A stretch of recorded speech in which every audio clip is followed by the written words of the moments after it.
Si compraste una casa relativamente nueva, puede haber una bomba de tiempo detrás de tus muros. No está en el techo, no está en la cimentación, no está en el aire acondicionado. Está en la plomería. Y lo peor no es que falle, lo peor es por qué falla. En gran parte de la construcción moderna existe un término que casi ningún comprador escucha hasta que algo se rompe. Builder grade. Significa calidad de constructor. No lo mejor. No lo más duradero.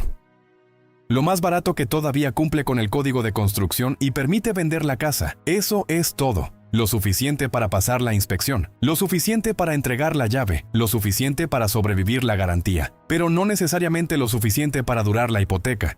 Y cuando la plomería barata falla, casi nunca falla bonito. No siempre gotea, no siempre avisa, no siempre da una segunda oportunidad. A veces convierte una conexión de pocos dólares en yeso mojado, aislamiento empapado, madera hinchada, mojo, pisos levantados y semanas de reparación. Hoy vamos a abrir la pared. Vamos a ver qué instala el constructor, por qué envejece mal y cuáles son las 5 cosas que más vale revisar antes de que ese problema aparezca en tu casa. El villano Builder Grade. Durante décadas, las instalaciones de una casa se diseñaban con una idea simple. Deberían durar tanto como la casa.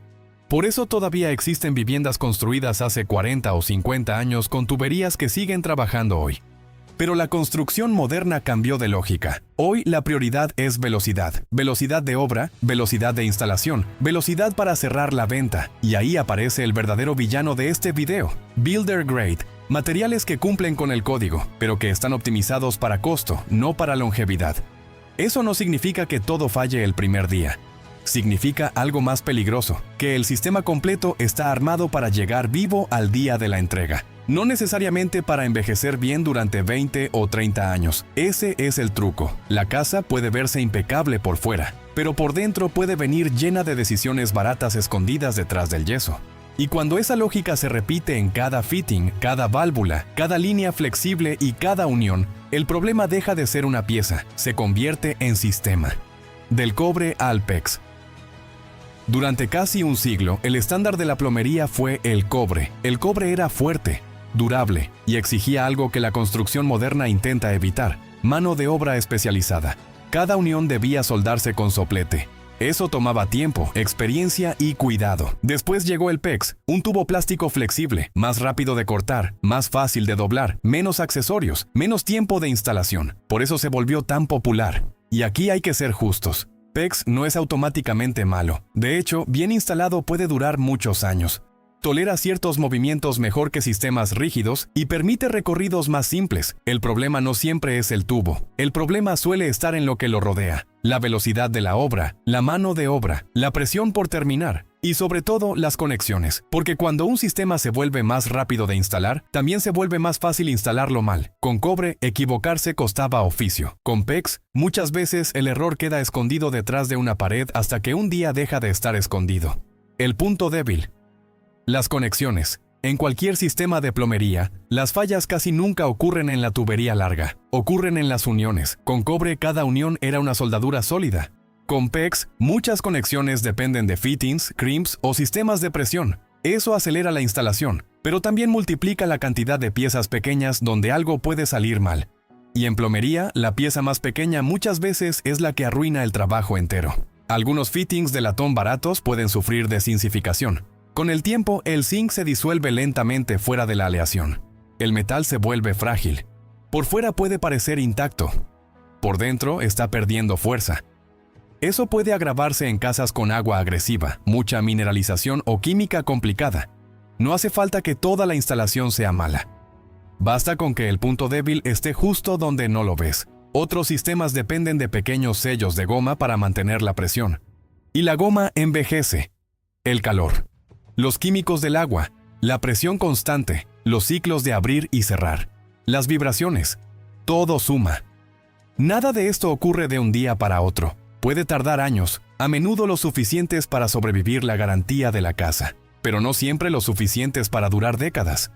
Y ahí está la trampa perfecta: lo suficiente para que el constructor entregue, lo suficiente para que el comprador confíe, No siempre lo suficiente para que el sistema envejezca bien. Además, cuando una instalación usa más conexiones de las necesarias, más transiciones, más adaptadores y más cambios de material, aumenta la cantidad de puntos posibles de falla. La línea larga rara vez te traiciona, la unión barata sí.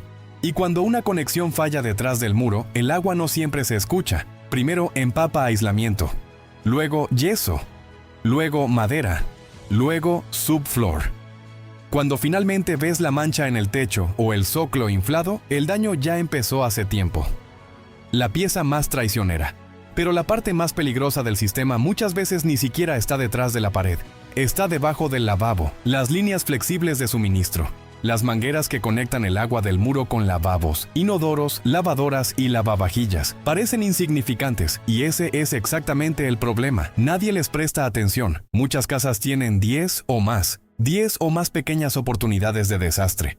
Y en construcción Builder Grade, el constructor suele instalar la versión más barata disponible, un núcleo de goma delgado con una malla metálica por fuera. Por fuera parecen fuertes, pero el trenzado exterior no es lo que soporta la presión. Lo que realmente soporta la presión es el núcleo, y el núcleo envejece, se fatiga, se reseca, pierde margen. Cuando una de estas líneas falla, el agua puede correr durante horas. A las 2 de la mañana nadie escucha nada. Debajo del lavabo no hay alarma. Detrás de la lavadora nadie está mirando. Y el agua no se queda donde cayó. Camina. Se mete bajo el mueble, busca juntas, se va al zócalo, se mete al piso laminado o al subsuelo. Y si la casa tiene 2 niveles, puede terminar en el plafón del piso inferior.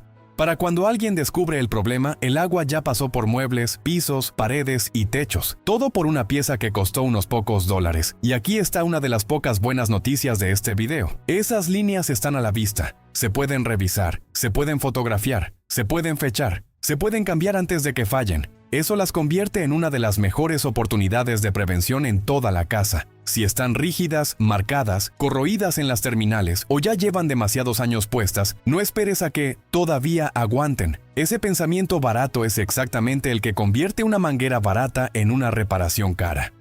El calentador de agua. Ahora vamos al calentador de agua.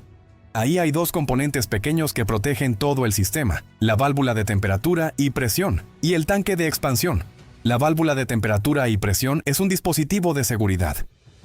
Si la presión o la temperatura del tanque suben demasiado, la válvula se abre para liberar presión. No está ahí para verse bien, no mejora el acabado, no vende la casa. Está ahí para evitar que una condición anormal se convierta en un problema serio. Pero en muchas casas nuevas se instala la versión más económica posible. Cuando falla, puede empezar a gotear o dejar de trabajar correctamente. Y una válvula que gotea de forma constante ya está diciendo algo. El sistema está pidiendo atención. Ignorarla porque solo tira un poco de agua es una de esas decisiones pequeñas que después salen caras.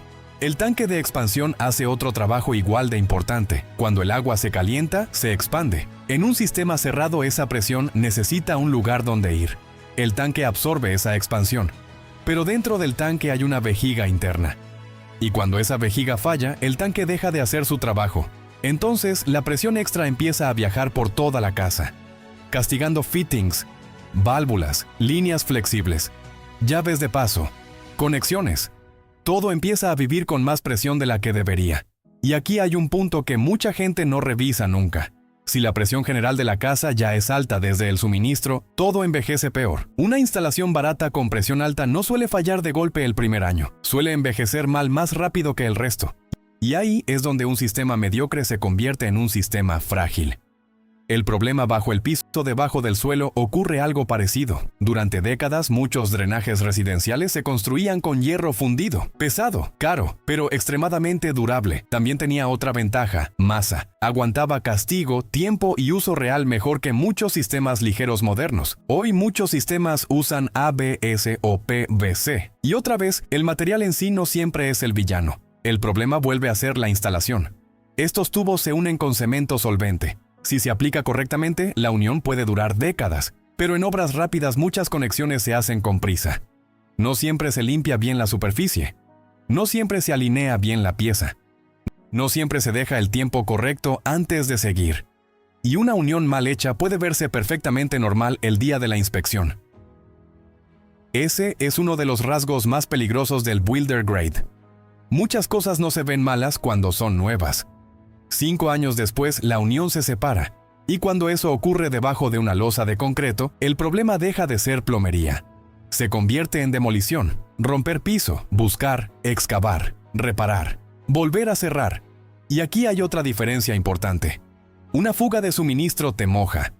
Una fuga de drenaje muchas veces primero te avisa con olor, gas de drenaje, olor a alcantarilla, mal olor intermitente. Señales que mucha gente intenta tapar con limpieza o aromatizantes cuando en realidad la casa está diciendo otra cosa. Hay una unión que ya no está sellando bien. Protocolo del propietario. Si vives en una casa relativamente nueva, hay algunas revisiones simples que pueden evitar problemas costosos. Las líneas flexibles de suministro son de las primeras cosas que vale la pena revisar y reemplazar si se ven viejas, rígidas o de baja calidad. El calentador de agua merece mantenimiento periódico. No solo por el agua caliente, sino porque controla presión, expansión y seguridad de todo el sistema. Las conexiones visibles de plomería deben inspeccionarse para detectar humedad, corrosión, depósitos minerales, verdín, sales o decoloración en materiales cercanos. No busques solo gotas, busca señales. Si escuchas golpes secos cuando cierras una llave o cuando trabajan la lavadora o el lavavajillas, puede haber presión excesiva o golpe de ariete, y eso no siempre se siente grave, hasta que empieza a castigar conexiones durante años. Si aparecen olores extraños, drenajes lentos o humedad sin explicación, una inspección con cámara puede revelar problemas antes de que se conviertan en emergencias. Las revisiones preventivas casi siempre cuestan mucho menos que reparar daños por agua. Y todavía más importante, te devuelven algo que el Builder Grade intenta quitarte desde el principio. Control. Aquí está la regla que muchos propietarios descubren demasiado tarde. Builder Grade significa construido para sobrevivir la garantía, no la hipoteca. Cada conexión barata, cada válvula mediocre, cada pieza elegida para ahorrar unos dólares en la obra, todo fue instalado por alguien que probablemente nunca vivirá en esa casa. El constructor tiene un objetivo: pasar inspección, cerrar la venta, entregar la llave. Tú tienes otro: vivir ahí durante décadas. Esos incentivos nunca han estado alineados. Por eso la plomería detrás de tus muros no es solo infraestructura, es una apuesta. Y en demasiadas casas nuevas, esa apuesta se hizo con tu dinero, tu tiempo y tu futura reparación. La casa nueva no siempre está diseñada para durar. A veces solo está diseñada para llegar viva al día de la entrega. No es mala suerte, es diseño. El marketing promete, la ingeniería decide.